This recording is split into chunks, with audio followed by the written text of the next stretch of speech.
Welcome back to Court TV Live. I'm Michael Ayala. Former Google employee April Curley is suing the tech company for racial discrimination, and the suit is seeking class action status.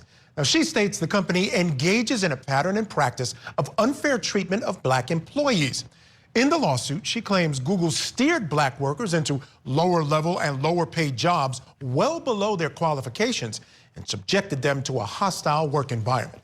Curley claims she was fired after she began speaking out and called for reform of the barriers and double standards that Google imposed on black employees and applicants. And the complaint clearly states, pursuant to its strong racially biased corporate culture, Google is engaged in a pattern and practice of race discrimination against its African-American and black employees. Google's centralized leadership, which is nearly devoid of black representation, holds biased and stereotypical views about the abilities and potential of black professionals. Now, Curley's lawsuit also claims Google viewed black job applicants through harmful racial stereotypes and claimed that black candidates were deemed not googly enough.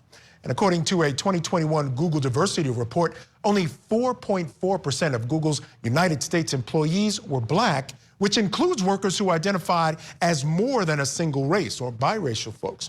All right, still with me, criminal defense and entertainment attorney Joe Hibachi. We also brought along a special guest for this segment, joining us labor and diversity expert and CEO of Greer Consulting, Jason Greer. Jason, thank you so much for joining me. I truly appreciate you being here. I want to start off by trying to get a sense from you as to what's going on in the tech industry. You know, we saw the Tesla issue just a while back. Absolutely. We're seeing it now in Google. And I'll tell you what, in the black community, this has been known for a long time. Tech is not friendly to people of color.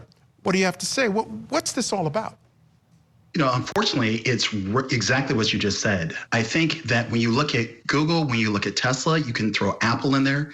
I think these are companies that are very forward-facing in terms of their commitment to diversity. But what we're finding is that internally, they're not exactly matching what they're putting out there in the public. I think that you hit it perfectly when you said it. Amongst African Americans, against really people of color, we've always understood that the tech industry as a whole is not as forward-facing and does not embrace diversity in the way that they tell people they do. I think that ultimately when you look at what's going on within Google, if Google doesn't do something to address this, there's going to be issue after issue and they're going to be impacted by it. Yeah, and I think what's interesting is that, as I mentioned, 4.4% people of color, black and those who identify as biracial. Generally, across the tech space, it's 9% or 9.1%. Right. So it's almost less than half of what you're seeing in other places.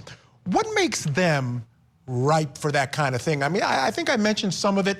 Low representation overall, lack of leadership, I think, is an important thing. From your perspective, Sure. What makes that industry, and particularly those larger companies like Apple, Tesla, Google, ripe for this kind of thing? Well, I'll tell you what makes it right for this kind of thing is the fact that this is an industry. There's so much money involved in this industry. There's so much money. They're the kings and queens of the earth. So when you talk about diversity as a whole, diversity is something that, unfortunately, and I've seen this in terms of my consulting practice and talking to some of the executives within the tech industry, that they get it theoretically, but they're asking the bigger question, why should we care? I mean, when you look at Google specifically, only 3.3% of their leadership is African-American. So you don't have that overwhelming representation of an idea that we need to champion diversity because for the most part within the tech industry, everything is about making the money.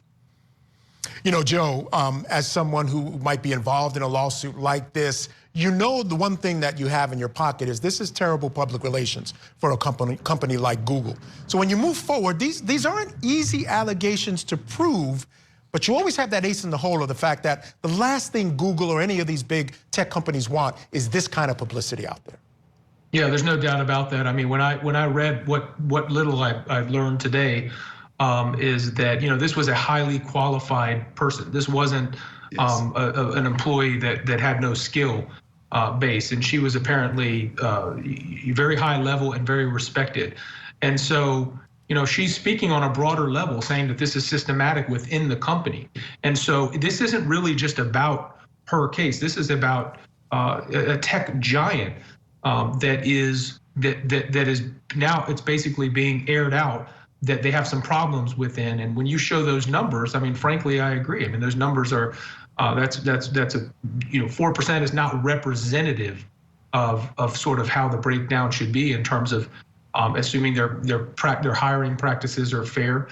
And they're operating fairly. And so, I think Google has to hit this head on. If Google doesn't hit this head on by addressing the allegations and indicating at the very least, without necessarily making admissions, because of course they're going to have to defend their case, but at the very least, how they plan to address it. Or is there a diversity CEO? Are there positions where they're going to sort of become more aware, so to speak, and more public about the shortcomings that they've had and try to address them head on? Because if they don't, this thing will spiral. It will affect Google. That will bleed over to other, big tech companies that are out there, and and that dialogue needs to take place.